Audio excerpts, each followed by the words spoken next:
নমস্কার বন্ধুরা, আমি তুহিন রিভিউলজি চ্যানেলে আপনাদের প্রত্যেককে স্বাগত জানাই। এখন কথা বলবো আদিত্য সারপোদ্দার পরিচালিত সিনেমা থামা, যেই সিনেমাটা মুক্তি পেতে চলেছে হচ্ছে দিওয়ালির টাইমে। মুখ্য চরিত্রে অভিনয় করছে আয়ুষ্মান খুরানা, রশ্মিকা মান্দানা এবং নওয়াজুদ্দিন সিদ্দিকী। এবং এই সিনেমাটা কিন্তু হরার ইউনিভার্সের পার্ট। তা গতকাল মেকার্সরা কিন্তু এই ট্রেলারটা ড্রপ করে দিয়েছে। তা কেমন কি লাগলো এই ট্রেলারটি, আজকে আপনাদের সাথে সেটা নিয়েই আলোচনা করব। তা দেখুন, এই সিনেমার যিনি পরিচালক আদিত্য সারপোদ্দার, তিনি এর আগে মুঞ্জিয়া সিনেমাটা কিন্তু পরিচালনা করেছিল। এবার মুঞ্জিয়া সিনেমাটা কিন্তু আমার খুব একটা যে দারুণ লেগেছিল আমি সেটা বলতে পারবো না। মুঞ্জিয়া সিনেমার মধ্যে একটাই আমার ভালো লেগেছে, একটাই ক্যারেক্টারকে, সেটা হচ্ছে সত্যরাজের ক্যারেক্টারটা, যে হ্যান্ডস অফ গড। তা ওই যে ওই জায়গাগুলো ওইগুলো বেশ ফানি কিন্তু ছিল, বাট ওভারঅলে কিন্তু সিনেমাটা কিন্তু খুব একটা দারুণ কিন্তু ছিল না, এবং সিনেমাটা আমার ভালো লাগেনি সেই টাইমে দাঁড়িয়ে। এবার ম্যাডক ফিল্মস কি করে, তাদের প্রোডাকশানে যেই হরার ইউনিভার্সের সিনেমাগুলো হয়, তারা কি করে ফোকলোরের উপর বেসড করে দেয়, বিভিন্ন ফোকলোরের উপর বেসড করে দিয়ে সেই সিনেমাটাকে এমনভাবেই প্রেজেন্ট করে, সেগুলো দেখতে আমাদের কোথাও না কোথাও ভালো লাগে। সেটার মধ্যে কমেডির তড়কা এবং হরারের মধ্যে কমেডির তড়কা লাগিয়ে আমাদের সামনে সেটা প্রেজেন্ট করে। এবার মানুষ সেটা দেখতে অনেকে পছন্দ করে, যার জন্য প্রত্যেকটা সিনেমা কিন্তু বক্স অফিসে সাকসেসফুল হয়েছে। এবার এরা কি করছে, এরা তো দেখো সাউথের সিনেমাতে কি হচ্ছে, একটা যদি ফোকলোরের গল্প তোলে, ওখানটা ফোকলোরের গল্পটার সাথে অথেন্টিক কিন্তু থাকে। এখানটা ফোকলোরের গল্পটা থাকে কিন্তু প্রপারভাবে কিন্তু অথেন্টিসিটি কিন্তু সেইভাবে মেনটেন কিন্তু করে না, যার জন্য মুঞ্জিয়া কিন্তু আমার সেই অর্থে ভালো কিন্তু লাগেনি, কারণ সেইভাবে কিন্তু অথেন্টিসিটিটা সেইভাবে মেনটেন কিন্তু করতে পারেনি। এবার দেখুন, এই যে তখন কি করে, এই যে ফোকলোরের মধ্যে তারা কমেডি, বললাম যে কমেডি এবং হরারের এলিমেন্টগুলো ঢুকিয়ে দিয়ে এবার এমনভাবেই গল্পটাকে প্রেজেন্ট করে, সেটা বলিউডিশ হয়ে যায়। সেটা দেখতে অনেকটা বলিউডিশ হয়ে যায়, সেই গ্রাউন্ডেড ব্যাপারটা সেটা কিন্তু থাকে না সিনেমার মধ্যে। সেই জিনিসটা কিন্তু আমার মুঞ্জিয়ার মধ্যে ফিল কিন্তু হয়েছিল। কিন্তু এই ট্রেলারটা দেখার পর কিন্তু আমি বলবো যে ট্রেলারটা ডিসেন্ট একটা ট্রেলার হয়েছে, খুব দারুণ নয়, এক্সট্রাঅর্ডিনারি ট্রেলার কিন্তু নয়, বাট খারাপও কিন্তু নয়। আবার এই ট্রেলারটা কিন্তু যেভাবে মানে দেখুন, আমার যখন টিজারটা বেরিয়েছিল, টিজারটা কিন্তু আমার সেই অর্থে খুব একটা ভালো কিন্তু লাগেনি। আমি মানে টিজারটা আমি রিয়াকশান দিয়েছিলাম, আমি শর্টসে ছেড়েছিলাম টিজার রিয়াকশানটা। আমি বলেছিলাম যে ওখানটা যে ভিজুয়ালসগুলো দেখানো হচ্ছে সেগুলো খুব আতকাচা বলে মনে হচ্ছে, এবং সেগুলো দেখতে কোথাও না কোথাও খুব বাজে কিন্তু লাগছে। এবং একটা বলছিলাম যে একটা ভাল্লুকের সাথে যে ফাইট সিকোয়েন্স রাখা হয়েছে আয়ুষ্মান খুরানার, সেইটা দেখতে কোথাও না কোথাও বাজে কিন্তু লাগছিল, সেটা ফেক কিন্তু লাগছিল। বাট এখানটা তারা একটু বেটার করেছে, বাট এক্সট্রাঅর্ডিনারি বলবো না, বাট বেটার কিন্তু তারা করেছে।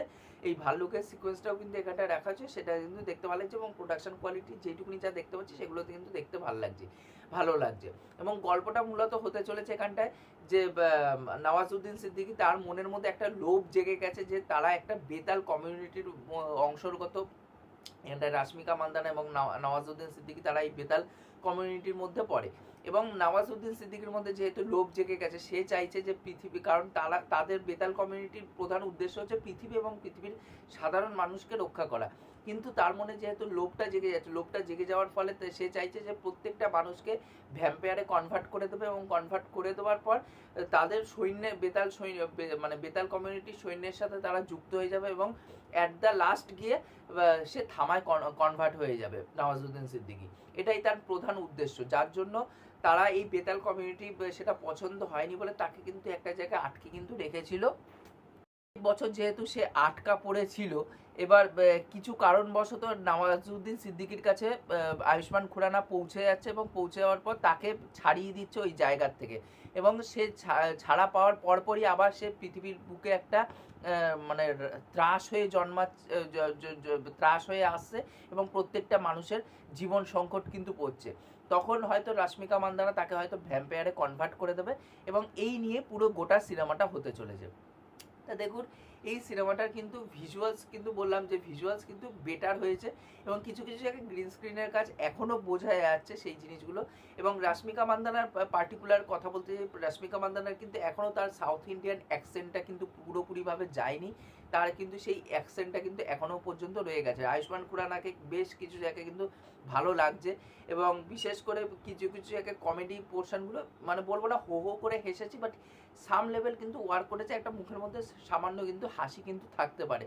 যেরকম একটা জায়গায় যখন বলবে যে দেখতে পারবে যে আয়ুষ্মান খুরানা সে ভ্যাম্পায়ারে কনভার্ট হয়ে গেছে, তার দুটো হচ্ছিল দাঁত দুই পাশে, দেখার পর সে যখন আমাদের এই প্রহ্লাদ চাও আছে এই পঞ্চায়েতের মানে ফেজাল মালিক এখানটা পুলিশ অফিসারের চরিত্রে অভিনয় করছে, বলবে যে আমার ছেলে কিরকম দেখতে হয়ে গেছে, সে যেরকম অঙ্গভঙ্গি করে দেখাবে সেই জিনিসগুলো দেখতে কিন্তু ভালো লাগে, একটা কিন্তু মজা কিন্তু সার্টেন প্রোভাইড করতে পারে।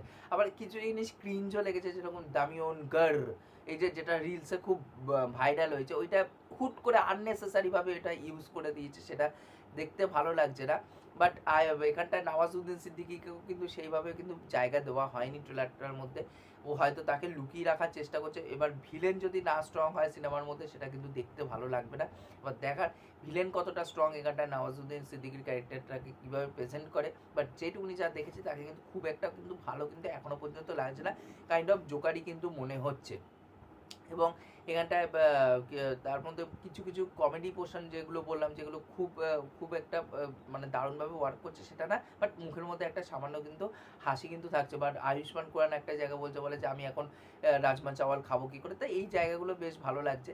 এবার দেখার ওভারঅল ট্রেলার এই সিনেমাটা কেমন হয়। দিওয়ালির টাইমে বেরাচ্ছে, 21 অক্টোবর রিলিজ করছে সিনেমাটা।